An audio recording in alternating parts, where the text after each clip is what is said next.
there boldly, sweating in the sun. Felt like a million, I felt like number one.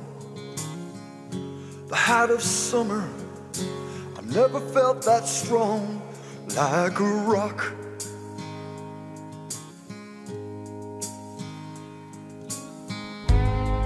I was 18, didn't have a care,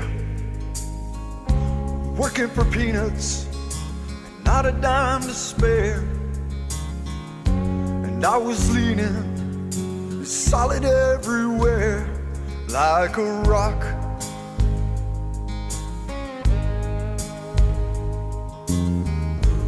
My hands were steady, my eyes were clear and bright. My walk had purpose, my steps were quick and light.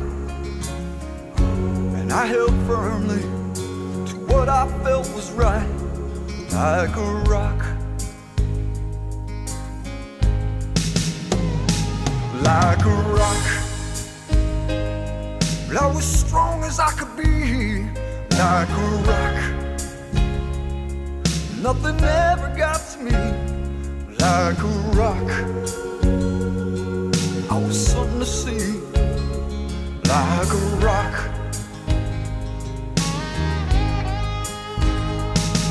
And I stood arrow straight, unencumbered by the weight of all these hustlers and their schemes. I stood proud, I stood tall, high above it all. I still believed in my dreams.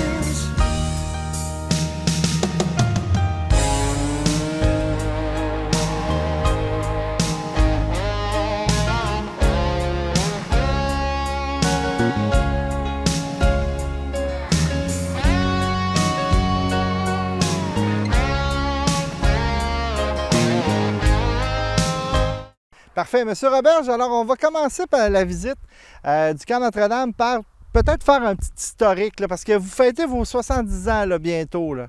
En effet, c'est notre 70e anniversaire. Le domaine Notre-Dame, ça a été créé, ça a été construit en 1950, ça a débuté en 1950. L'origine du domaine, ça provient d'une paroisse, la paroisse Notre-Dame du Chemin à Québec. Il y avait une salle paroissiale, puis les jeunes, l'été, il n'y avait pas d'activité. Alors, les gens qui géraient la salle paroissiale ont décidé de partir un camp de vacances. Ils ont décidé de partir un camp de vacances et ils ont cherché des terrains sur le bord des lacs. Et comme les moyens n'étaient pas là à l'époque pour acheter des terrains, c'était très dispendieux sur le bord des lacs, comme aujourd'hui d'ailleurs. Oui. Alors, ils ont trouvé ce petit chalet, un petit chalet qui était ici sur le bord du Grand Capsa, oui. Sainte-Catherine-de-la-Jacques-Cartier, avec un petit ruisseau, la rivière Noire en arrière, une petite rivière avec 12 pieds de large. Ils ont dit, bah, ça va être notre lac.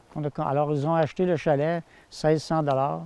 Alors, le fondateur, M. Masson, Jacques Masson, qui était le fondateur à ce moment-là, avait parlé de ça avec la fabrique, parce qu'à ce moment-là, les communautés, les fabriques supportaient les loisirs des jeunes.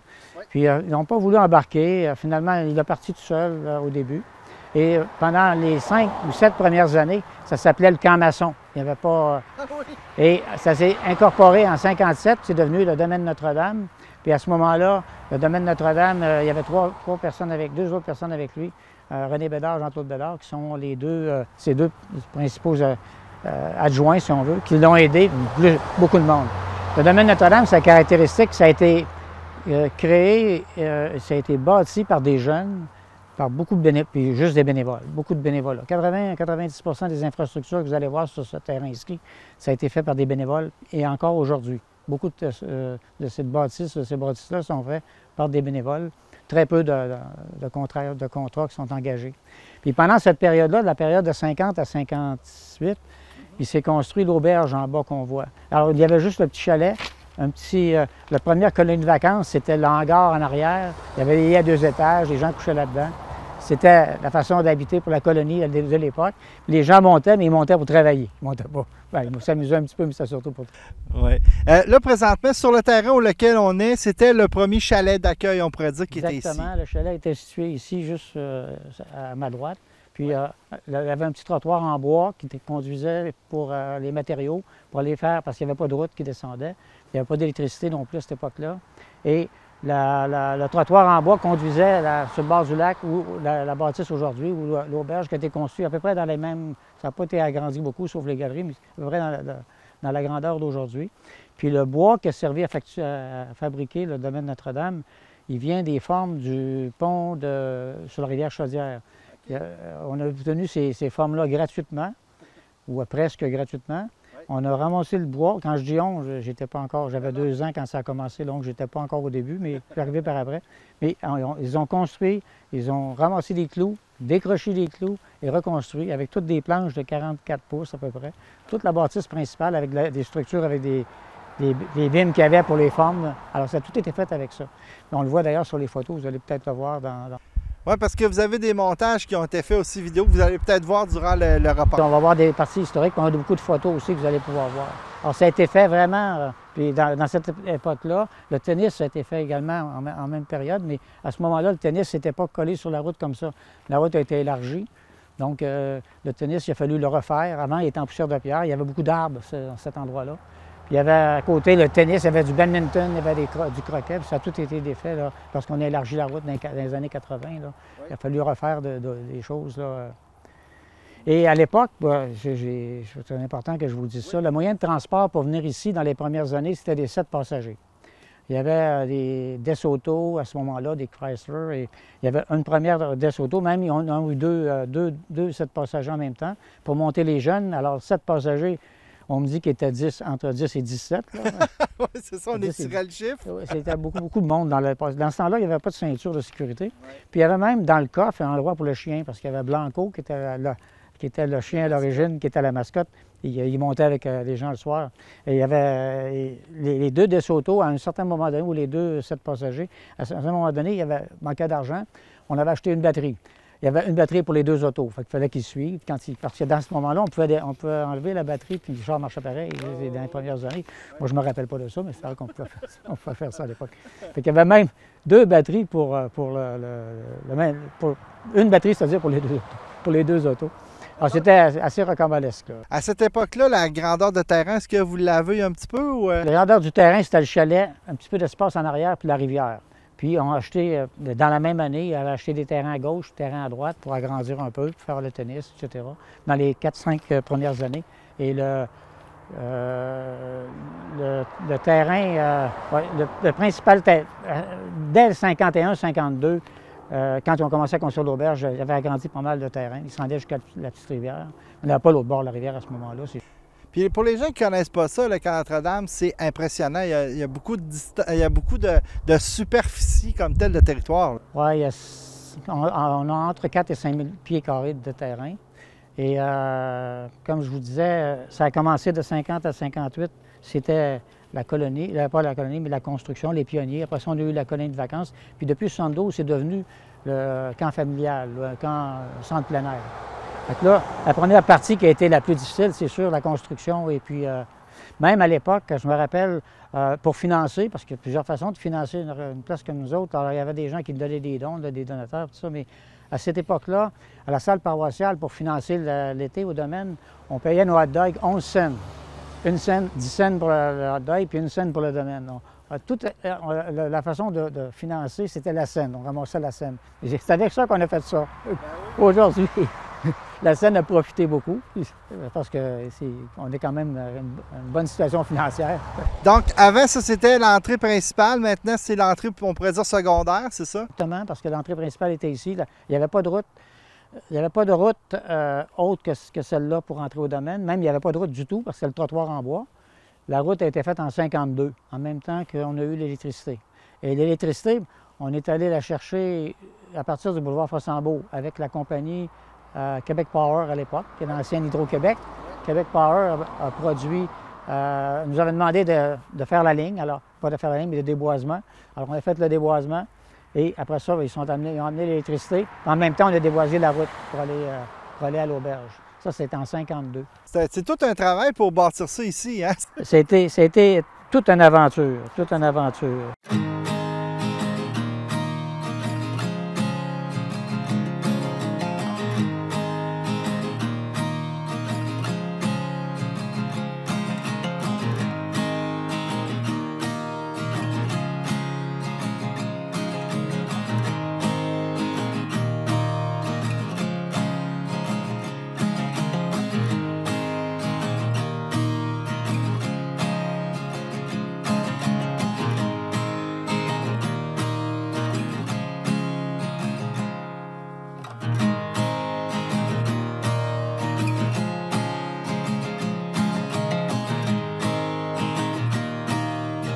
Alors, M. Roberge, maintenant, on va parler des deux bâtiments qui sont un petit peu plus bas sur le deuxième chemin. Il y a beaucoup d'histoires, le bâtiment à votre droite, là. Oui, en fait, ce bâtiment-là, au départ, servait pour le garage d'autobus. Et la deuxième année, il a servi aussi comme pour coucher les jeunes. C'est un dortoir pour les jeunes. Et puis plus tard, il a été transformé en écurie. Alors aujourd'hui, ça sert d'entrepôt pour notre tracteur, pour notre équipement. Alors c'était notre écurie pour plusieurs années, ça. Oui, puis il y a les cavaliers aussi qui venaient vous voir. Oui, il y a une partie d'en arrière qui a été ajoutée par les cavaliers de Sainte-Catherine parce que lorsqu'ils font leur visite ici l'hiver, ils arrêtent puis ils laissent leurs chevaux dans la partie de l'arrière. Effectivement, il y a encore une partie écurie. Oui. Puis juste en arrière de vous, vous avez l'ancienne chapelle? Oui, c'est l'ancienne chapelle. Alors ça a été construit dans les années 63, 62, 63.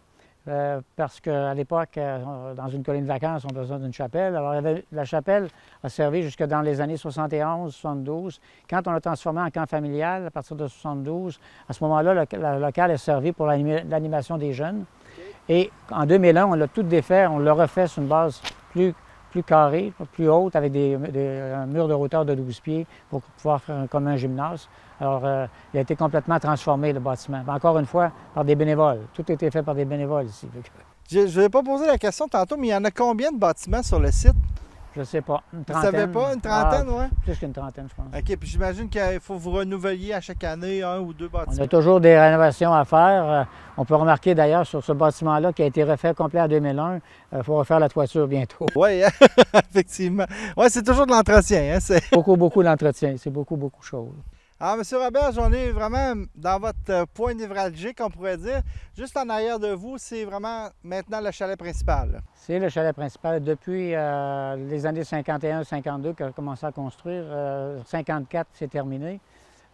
Terminé du moins de façon rough, là, mais c'est la bâtisse principale. À l'époque, elle servait, il y avait une cuisine, une salle à manger, dans un dortoir, la partie des chambres, l'annexe par ici, c'est la partie des chambres avec un dortoir, 16 chambres. Maintenant, il y a 16 chambres, mais à l'époque, il y avait plus des dortoirs que des chambres. Il y avait quelques chambres et des dortoirs. Alors, les fins de semaine, quand les gens montaient travailler, ils couchaient là.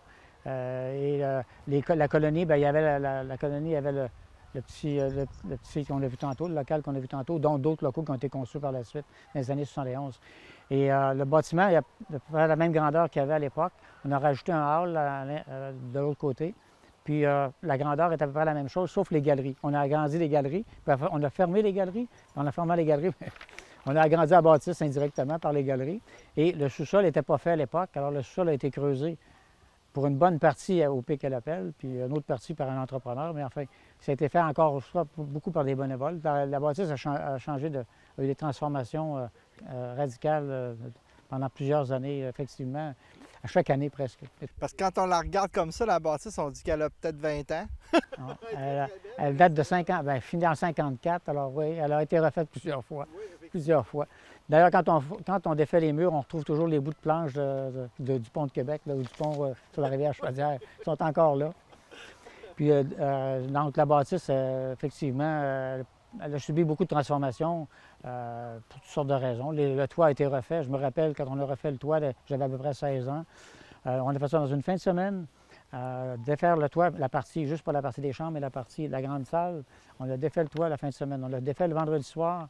On a refait les charpentes avec les structures de trosses le samedi. Le dimanche et le lundi, c'était une fin de semaine de 3 jours. C'était terminé. Le bardeau était posé, tout était fait. Alors, c'était une grosse fin de semaine. Il n'y avait plus toute la fin de semaine. Puis, heureusement, il n'y avait pas de sous-sol à l'époque. Alors, on fait des trous dans le plancher. L'eau s'en allait. On était correct. On avait eu beaucoup d'eau, je m'en rappelle encore.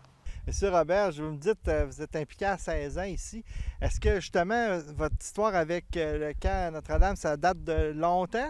Oui, ça date de longtemps. Moi, je demeurais à Notre-Dame-du-Chemin. Notre famille demeurait à Notre-Dame-du-Chemin. Mes frères sont venus ici, les plus vieux, ont travaillé beaucoup plus à la construction dans ces années-là. Moi, j'ai commencé à venir ici je dirais, au début des années 60, même un peu avant. On commençait à venir, on commençait à monter. On prenait l'autobus. Pour monter ici, on prenait l'autobus. On a eu 2 autobus. On a eu l'autobus Bertha 1, Bertha 2. Puis on prenait l'autobus chez l'Épine et Cloutier, au coin des Érables. On payait 10 sous pour monter ici. On payait 10 sous pour monter ici, pour venir travailler, jouer un peu ou travailler, dépendant de l'âge qu'on avait à l'époque. Et à tous les soirs, parce que la colonie, pour venir à la colonie du jour, il fallait avoir de l'argent, les parents n'en avaient pas. Alors on montait le soir. Et on avait un autobus à tous les soirs qui montait et qui redescendait. Puis les fins de semaine, on venait coucher de temps en temps. On montait pour la fin de semaine avec l'autobus, c'est la même chose. Et le chauffeur d'autobus, c'était bénévole, évidemment. Et ça a fonctionné pendant toutes ces années-là. C'est ce qui faisait vivre le terrain, puis c'est ce qui amenait les travailleurs ici. Puis, curieusement, les travailleurs, quand on couchait ici, quand on pensionnait ici, on payait. On payait pour travailler. C'est comme ça à l'époque. D'ailleurs, je vais vous montrer le cahier tantôt en haut. Ça coûtait 1 $ par jour en 50, 1,50 $ un petit peu plus tard. Effectivement, ça montait tout le temps comme ça. Ça coûtait quand même pas très cher.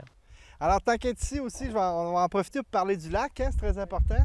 Le lac, comme je vous le disais au départ, c'est la petite rivière Noire, à peu près 12 à 15 pieds de large.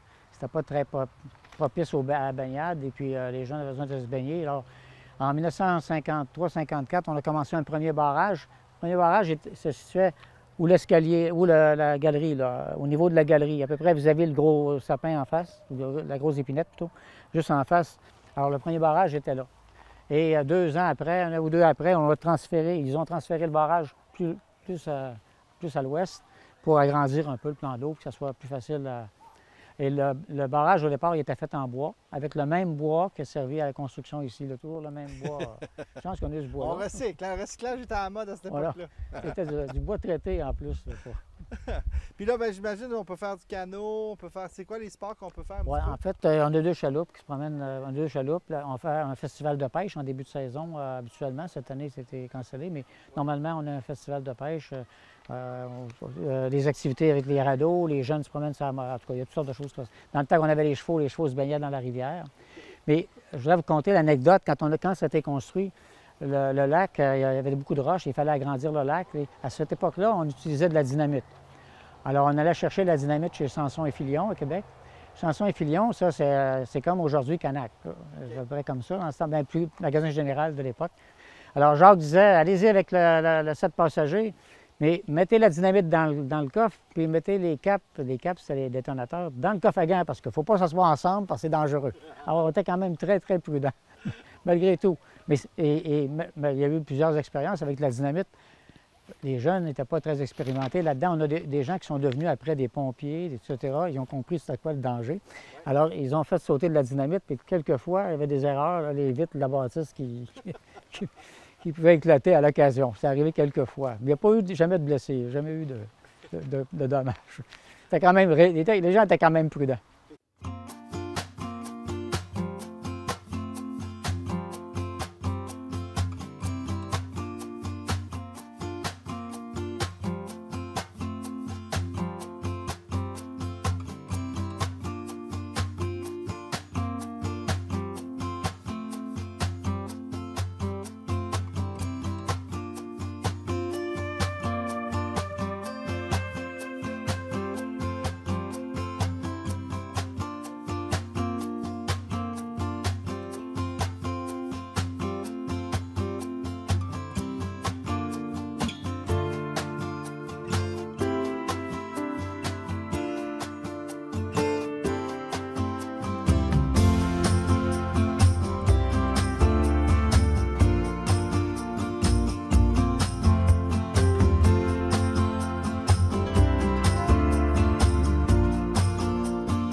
Alors, M. Roberge, on est devant l'entrée principale. Quand les gens arrivent, c'est vraiment ça qu'on voit, là. Effectivement, l'entrée à l'origine, qui était l'endroit où on était tantôt, maintenant, on voit les autos qui s'en viennent, on va voir les autos qui passent. L'entrée est maintenant de ce côté-ci. Et on a fait un hall dans notre bâtiment principal parce qu'il n'y avait pas de hall avant. C'était carré à l'époque. Le puits est situé directement sous le hall. Notre puits d'eau, d'alimentation d'eau. Ici, on est alimenté en eau juste par nous autres. On n'a pas la municipalité qui fournit l'eau. L'eau et les égouts, c'est nos propres systèmes qu'on a installés et réinstallés. Et ça fonctionne quand même très bien, là. On n'a pas de problème avec notre eau. On a une eau très pure ici. OK. Puis vous avez le stationnement ici à la gauche. Vous avez aussi, là, ça s'en va vers les chalets. Non, de l'autre côté de la rivière, ça, c'est la partie qu'on a ouverte en 71 quand on est devenu camp familial. La partie camping est de l'autre côté. Et toute la partie qui était colonie de vacances, qui était de ce côté-ci, on a transformé nos dortoirs en chalets. OK, parfait. Effectivement, derrière nous, l'étape, qu'on appelait l'étape. Oui, justement, parlons-en de l'étape. Il y a quand même une petite histoire intéressante à... Bien, l'étape, effectivement, c'est un local, c'est une salle de jeu qui est à peu près 24 par 48 pieds, avec un dortoir en adjacent. Et celui-là était réservé aux adolescents.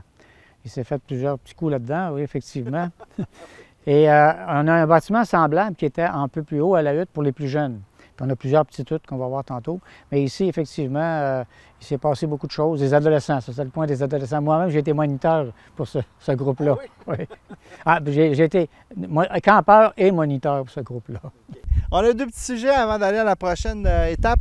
Tout d'abord, parler des corvées du samedi matin. C'est intéressant, ça. Oui, bien, effectivement, depuis qu'on a réouvert en camp familial, on avait décidé de faire travailler le monde un petit peu les fins de semaine. On disait, bien, le samedi matin, ça va être la corvée. On faisait une corvée le samedi matin qu'on continue et qui est encore aujourd'hui. Ce matin, on a abattu beaucoup d'arbres. Il y a des gens qui ont des arbres. Vous avez vu qu'il y a quand même beaucoup de fleurs maintenant. Le terrain est très bien aménagé. Alors, on a toujours 25 à 30 gens, personnes qui s'occupent des fleurs le samedi. D'autres s'occupent du bois, faire du bois de chauffage, parce que nos campeurs ont le bois de chauffage fourni gratuitement. Mais on se le fait. Ils se le font, là.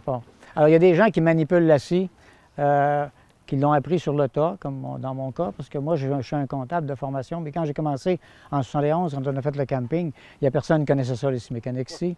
Alors, j'ai été le premier à rester pris dans l'arbre, le premier, comme tout le monde. Et après ça, j'ai fini par apprendre. Et finalement, avec le temps, on a fini par faire plusieurs emplacements qu'on va visiter tantôt. Parfait. Puis vous voulez qu'on parle de l'hiver aussi? Oui, ici, on est ouvert l'hiver depuis 1975. On a commencé à isoler le bâtiment tranquillement, la partie principale, pas les chambres la première année. Après ça, on a continué, on a isolé complètement le bâtiment. Et à partir de 1975, on avait le ski de fond, la raquette, deux patinoires. Maintenant, on a deux patinoires, la patinoire sur le lac et une patinoire sur le deck hockey. Puis on a aussi une glissade qu'on aménage pour les jeunes. Alors, c'est vraiment une belle place pour l'hiver. Les gens viennent passer les fins de semaine. C'est très agréable. On a la cuisine qui fournit la nourriture, etc. Fait que vous êtes pas mal ouvert à l'année, là. Oui, maintenant, on est ouvert à l'année.